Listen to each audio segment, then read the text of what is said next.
Sir ತಾವು ಕೂಡ ಮೈಸೂರಿನ ಮೂಲದವರು, ಮೈಸೂರಿನವರು, ಸಿದ್ದರಾಮಯ್ಯನವರು ಮೈಸೂರಿನವರು. ನಿಮ್ಮ ಅವರ ನಡುವೆ ಏನಾದರೂ ಸ್ನೇಹ ಇತ್ತಾ? ಆ ರೀತಿಯ ಒಂದಷ್ಟು ಪರಿಚಯ ಏನಾದರೂ ಇದೆಯಾ ಸರ್? ಖಂಡಿತ ಇಲ್ಲ ಸರ್. ನಾವು ಒಂದು ದಿವಸ ಕೂಡ ನಾನು ಭೇಟಿ ಮಾಡೋದಾಗಲಿ ಅವ್ರ ಜೊತೆ ಮಾತಾಡೋದಾಗಲಿ ಏನಿಲ್ಲ ಸರ್. ಹ್ಮ್. ಸೊ ಅವರು ಅದೇ ಅವ್ರು ರಾಜಕಾರಣಿ ಆಗಿರೋದು ಅದ್ರ ಬಗ್ಗೆ ಅಷ್ಟೇ ತಿಳುವಳಿಕೆ ಕೊಟ್ಬಿಟ್ರೆ, ಹ್ಮ್. ಸೊ ವೈಯಕ್ತಿಕವಾಗಿ ಅವ್ರ ಪರಿಚಯ ಆಗಲಿ ಅಥವಾ ಸಂಪರ್ಕ ಮಾಡೋದಾಗಲಿ ಯಾವುದೂ ಇಲ್ಲ ಸರ್. ಹ್ಮ್.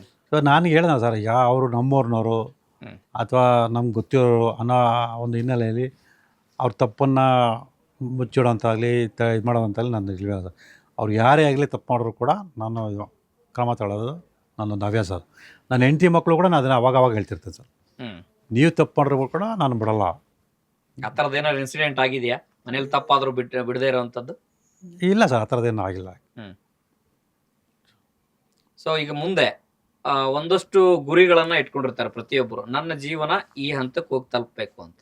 ಆ ರೀತಿಯಾಗಿ ನೋಡೋದಾದ್ರೆ ಸ್ನೇಹಮೇರು ಕೃಷ್ಣ ಅವರ ಈ ಹಂತದ ಗುರಿ ಅನ್ನುವಂಥದ್ದು ಏನಿದೆ ಸರ್?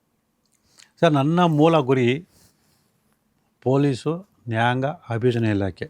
ಈ 3 ಇಲಾಖೆಯಲ್ಲಿರ್ತಕ್ಕಂಥ ಕೆಲವು ಲೋಪದೋಷಗಳನ್ನ ಸರಿಪಡಿಸ್ಬೇಕು ಅನ್ನೋದು. ಸೊ ಯಾಕೆ ಅಂತ ಹೇಳಿದ್ರೆ ಆ 3 ಇಲಾಖೆಯಲ್ಲಿ ಇರ್ತಕ್ಕಂಥ ಲೋಪದೋಷಗಳಿಂದ ಸಾಕಷ್ಟು ಅಪರಾಧ ಕೃತ್ಯಗಳು ಜಾಸ್ತಿ ಆಗ್ತದೆ ಸರ್. ಅದು ಎಲ್ಲಿ ಬೇಕಾದ್ರೂ ನಾನು ದಾಖಲೆ ಸಮೇತ ಸಾಬೀತುಪಡಿಸ್ತೀನಿ.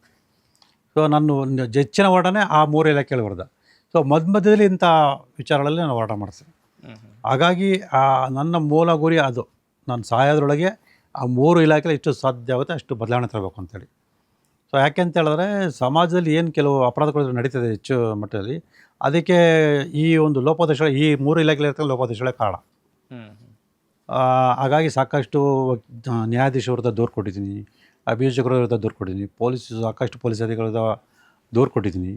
ಮತ್ತು ನಾನು ಏನು ಸಂಗ್ರಹ ಮಾಡಿ ಎಲ್ಲ ಒಂದು ದಾಖಲೆಗಳ ಮೇಲೆ, ಸಾಕ್ಷ್ಯಗಳ ಮೇಲೆ ಒಂದು ಪುಸ್ತಕವನ್ನು ಕೂಡ ಬರೀಬೇಕು ಅಂತ ಪ್ರಯತ್ನ ಪಡ್ತಾಯಿದ್ದೀನಿ. ಆ ಪುಸ್ತಕ ಈ 3 ಇಲಾಖೆಯ ಅಧಿಕಾರಿಗಳು ಓದಬೇಕು. ಸೊ ತಮ್ಮ ಕರ್ತವ್ಯದ ಬಗ್ಗೆ ತಿಳ್ಕೊಳ್ಬೇಕು. ಸಮಾಜದ ಸ್ವಾಸ್ಥ್ಯವನ್ನು ಹೇಗೆ ಕಾಪಾಡಬೇಕು ಅನ್ನೋದು ಅವ್ರಿಗೆ ಗೊತ್ತಾಗಬೇಕು ಅನ್ನೋದು ನನ್ನ ಉದ್ದೇಶ.